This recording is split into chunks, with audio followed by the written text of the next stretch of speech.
প্রতিমধ্যেই আমাদের এই শিক্ষক সমাজের উপরে হাত তুলেছে। জাতির এই কাণ্ডারীদের গায়ে যখন হাত উঠেছে, যারা নাকি জাতিকে শিক্ষা দেয়, শিক্ষক সমাজের হাতে করে দিয়েই পুলিশ, সচিব, অন্যান্য যত রকমের কার্যক্রমে জাতি জড়িত, সকলের কাছেই শিক্ষক সমাজ মাতার তার।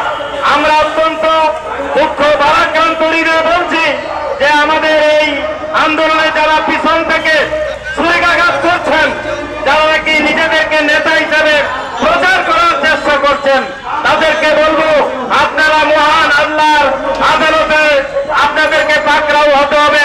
কারণ নিঃস্বার্থভাবে নির্দলীয় ভাবে আমরা শিক্ষক সমাজ কোন দলের লেজুর ভিত্তি না করে অধ্যক্ষ দেলোয়ার হোসেন আজিজির নেতৃত্বে আমার শিক্ষক ভাই আজকে আহত হয়েছেন, জামাজরা ছিঁড়েছেন, তার গায়ে রক্তাক্ত করা হয়েছে।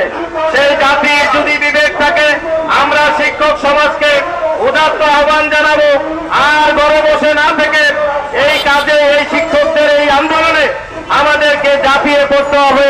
তা না হলে আপনি আমি বিবেকের কাছে দংশিত হব। আমরা বিনীতভাবে অনুরোধ করব, যারা এই শিক্ষক সমাজের এই আন্দোলনে শরিক না হবেন, তারা তাদের বিবেকের কাছে প্রশ্ন রাখবেন। আপনি ঘরে বসে দাবি দেওয়া নিয়ে ফল পাবেন, আর আরেকজন রক্তাক্ত হবে, আপনি আপনার বিবেকের কাছে দংশিত হবেন। আমাদের মাঝে সেই সুদূর বাংলাদেশের টেকনাফ থেকে তেঁতুলিয়া পর্যন্ত, রূপসা থেকে পঞ্চগড় পর্যন্ত অনেক ভাই কষ্ট করে এখানে হাজির হয়েছেন। আমরা যারা ঢাকার আশেপাশে আছি সকলেই আমরা তাদেরকে আহ্বান জানাবো, আপনারা আপনাদের প্রতিষ্ঠান বন্ধ করে হলেও, আর এমনি তো প্রতিষ্ঠান বন্ধ হয়ে গেছে, আমরা এই আন্দোলনের সাথে শরিক হয়ে আমরা একাত্মতা ঘোষণা করব। আমরা আমাদের দাবি আদায় করে নেব। ইতিহাস বলে, যখন কোন আন্দোলন আহত হয়, আঘাতপ্রাপ্ত হয়, হামলা হয়, মামলা হয়, রক্তাক্ত হয়, তখনই কিন্তু তার দাবি একটা সুফল পাওয়ার আশা করা যায়। আমরা বলবো, যেহেতু আমাদের নেতৃবৃন্দুর গায়ে হাত উঠেছে, আমরা আশা করব আমরা যদি ধৈর্যের মাধ্যমে আমাদের এই দাবি চালিয়ে যাই, আন্দোলন চালিয়ে যাই, আশা করা যায় আমরা তার একটা সফল পাবো। আমাদের শিক্ষক সমাজ আজকে প্রেস ক্লাবে 12 তারিখ থেকে আরম্ভ করে আজকের এই দিন পর্যন্ত আমাদের মাঝে উপস্থিত আছেন প্রফেসর আব্দুল মজিদ, যিনি সেই আপনার মুরাদনগর দেবিদ্বার সেখান থেকে এসেছেন। আমাদের মাঝে এসেছেন অধ্যাপক হাবিবুর রহমান, তিনিও এসেছেন। অনেক ভাই, অনেক শিক্ষক সমাজ আমাদের মাঝে এসেছেন। সকলের নাম আমরা বলতে পারছি না।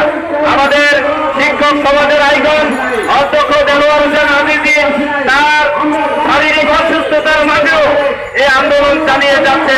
আমরা সেই আন্দোলনের সাথে একাত্মতা ঘোষণা করে আমরা সকলেই আন্দোলনে ঝাঁপিয়ে পড়ব। যদি আমরা এই আন্দোলনের মধ্যে আমরা আমাদের দাবিগুলো আদায় করে নিতে পারি, এই অধ্যক্ষ দেলোয়ার হোসেন আজিজি একা সেই অর্থ ভোগ করবে না। আমার ভাই যে রক্তাক্ত হলো, তিনিও ভোগ করবেন না। আজকে তিনি যে রক্তাক্ত হলেন, আঘাতপ্রাপ্ত হলেন, আপনার বিবেক কি বলে, আমার বিবেক কি বলে, আজকে আমাদের কাছে বিবেকের কাছে প্রশ্ন রাখতে হবে। দুঃখজনক হলে অসংখ্য আমাদের অনেক শিক্ষক ভাই একটু এসে একটু হাজির হয়ে আমরা চলে যাই।